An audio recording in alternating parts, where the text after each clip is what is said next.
morning, children.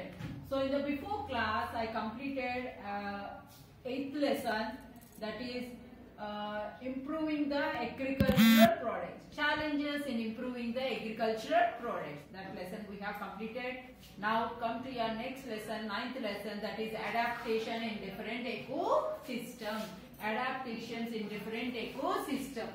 So in the 8th class, you people have studied about the different ecosystem like terrestrial ecosystem, aquatic ecosystem, land, forest ecosystem, greenland ecosystem. So in this different ecosystem, we have seen different environment, different physical factors, abiotic factors, biotic factors, how they are adapted to that environment, we have studied. So here in this class, in depth, what are the different ecosystem? Once again, we are going to touch, and at the same time, what are the some more differences or some more examples for the different ecosystem we are going to learn in this class or in this lesson. So when you come to these ecosystems, so first of all, let us study about two plants which show entirely a different nature in their growth. That is, one is mangroves, another one is cypress. What is the specialty of these plants? Means here, these plants will grow especially in the wet and salty places. Means the place where the river water and the sea water meets. At that place, sometimes the saltiness will be more and sometimes there will be less saltiness in the water. So to adjust to that environment, the plants and animals have to change their nature, that is their habits according to the ecosystem. So how these plants are able to stay or survive in such a climatic condition? It's very tough to survive in these conditions. Why? Because suddenly the salt nature will increase. So suddenly the salt nature decreases.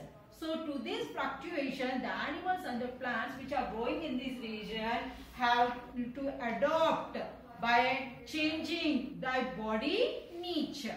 So when you come to this, best example is the mangroves and cypress. If you take these two plants where they grow well in the wet and salty places, what is the adaptation we can find in these plants? So here this is a plant, if you think mangrove area or mangrove tree.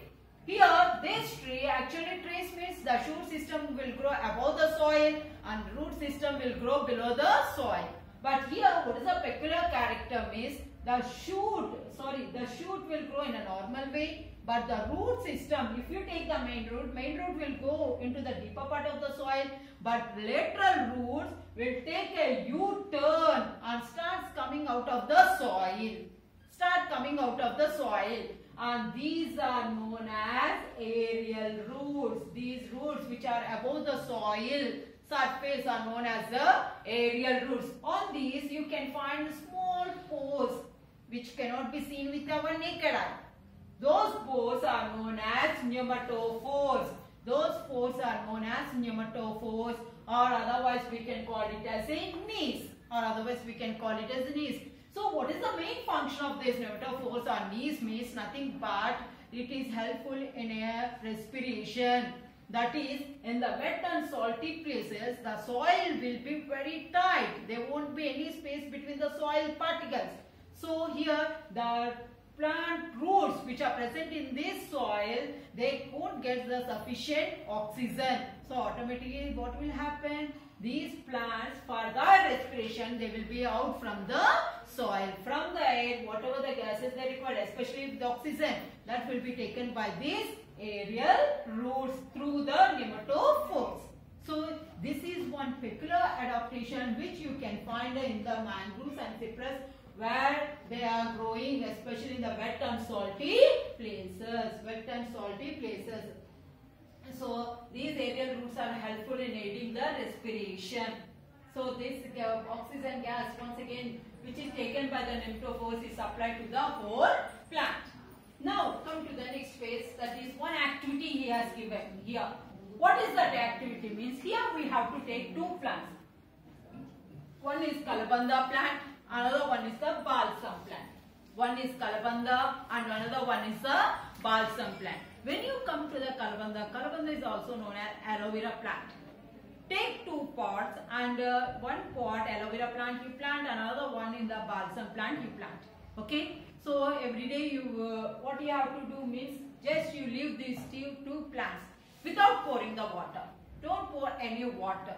After 1 week, just you come and see these 2 plants. The aloe vera plant, the leaves, the stem part, whatever it is there, it looks fresh. But this balsam plants completely it will get wilted.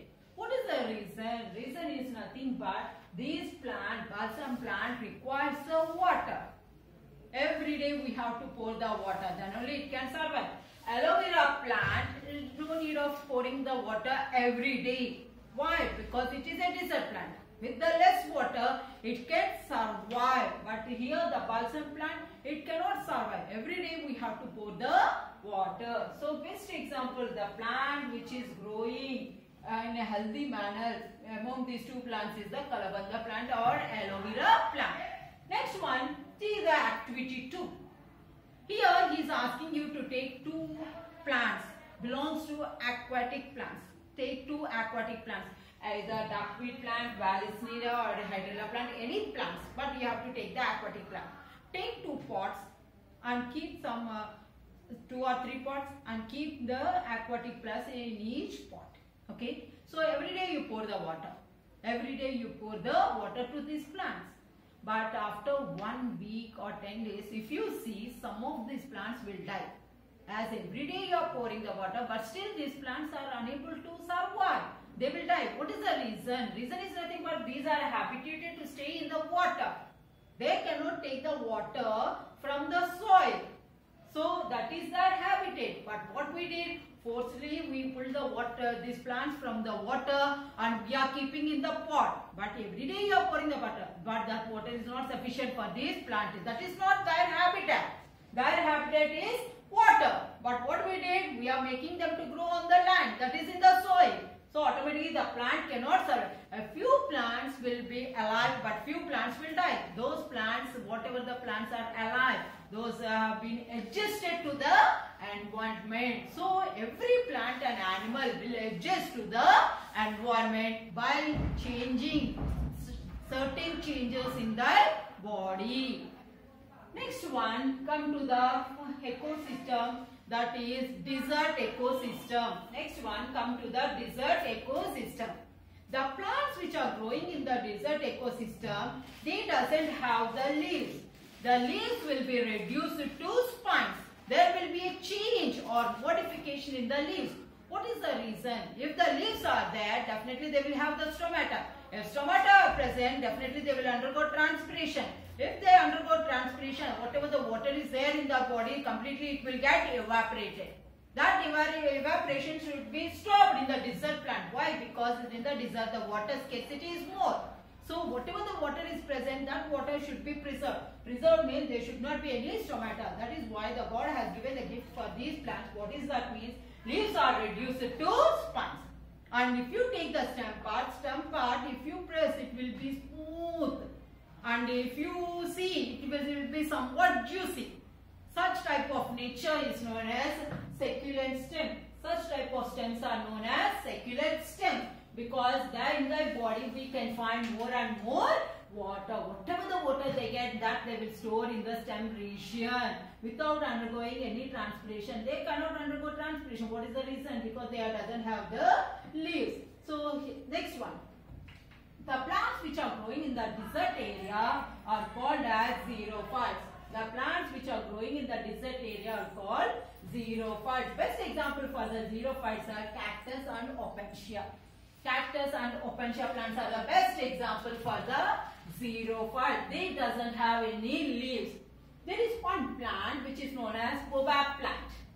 This plant you can find in the Africa.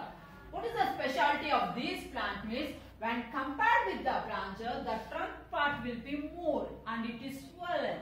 So you can find somewhat little bit fatty in nature, the trunk region. And if you come to the branches, very less branches with very less leaves you can find for this baobab plant. What is the reason? The reason is in the African country it is growing. It is a little bit hot. So whatever the water it gets, it will store in the trunk region. When there is a scarcity of water, it will take the water from the trunk region. It will take it from the trunk region. Next one, pebble plant. There is a plant which you can find in the desert area. If you come to the pebble plants, pebbles means small stones. These plants also, if you see from the far, from the distance, automatically they will look like a small stones with a window-shaped structure. With a small stones, with a window-shaped structure. What is the reason? Reason is they will escape from the herbivore animals. So herbivore animals, when they see, they will look like a pebble only, a small stone. So these animals doesn't touch these plants in this way. In this manner, they protect themselves from the herbivore plant. These plants also you can find in the desert area. You can find in the desert area. So nowadays, for the marriages or birthday function, many people are giving the small plants as their return gifts or as a gift. Return gifts or as a gift. What is the use? So the government is making an awareness program. What is that program? It's just to make the people aware about the importance of plants. Instead of giving the gifts, a glass item or steel item or any other item, what is the use? It will look like a decorative thing only. We have to keep it in the shelf. But if you give the plant, definitely they will keep it in a safe manner, and at the same time they will pour at least for 2 or 3 days 1 glass of water. Especially they are preferring the xerophytes. For these xerophytes, for 10 days, if you keep 1 glass of water, that is enough for the plant. Every day, no need to pour the water. At the same time, it will give the oxygen to the people who are staying in the house. So it is an ornamental plant. It's a decorative plant. No need to spend more water on that. Just if you pour 1 glass of water for 10 days, it can survive in a healthy manner. So it is a better way to give the xerophytes a safe presentation, especially on the birthdays or during the marriages. Next one, the adaptation in animals. In desert animals, some of the animals have adapted according to the environmental condition. First one, if you come to the camel, here on the back of the camel, you can find a hump where it will store the fat. This fat is very helpful during the scarcity of water. It releases the water into the body when there is a scarcity of water in its body. Hump. And when you come to the long lashes of the eye, will protect the camel from the sand. So here you can find the body of the camel is also little bit high. What is the reason? Reason is nothing but the hot air from the soil, whatever it is released, it doesn't touch directly the abdominal region or the down part of the camel body. So these are some of the adaptation which we can see in the camel. Next one is a sidewinder snake. This snake will move in the side, means it will lift half of its body up and it will make the remaining part of its body to touch the soil. What will happen? When it lifts the body, automatically the lower part will become cool and easily it can crawl on the soil which is too hot. These sidewinder snakes also you can find in the desert area. Next one is the golden mole. This mole, to escape the heat, it will move in the down part of the soil, means below the surface of the soil. It doesn't come out of the soil, but below the surface of the soil, it will be moving from one place to another place only to protect itself from the cold climatic conditions. Next one is the kangaroo rat. It is present in the American desert. And this rat doesn't require any water. Throughout its life, it doesn't take the water. Then how this animal will get the water? During the digestion, little water is secreted into the body. With that water only, happily it can survive. Next one is sand grouse. This sand grouse, happily it will move for the water till the oasis. After getting the water, that water it will store in the crop region and come back and feeds its babies. Next one is the phoenix fox. So phoenix fox, near the sole region you can find a pad-like structure. With that it can easily move in the hot sand. That is, these are some of the adaptation which you can find in the desert animals. So once you read the lesson and you underline the important points. Thank you.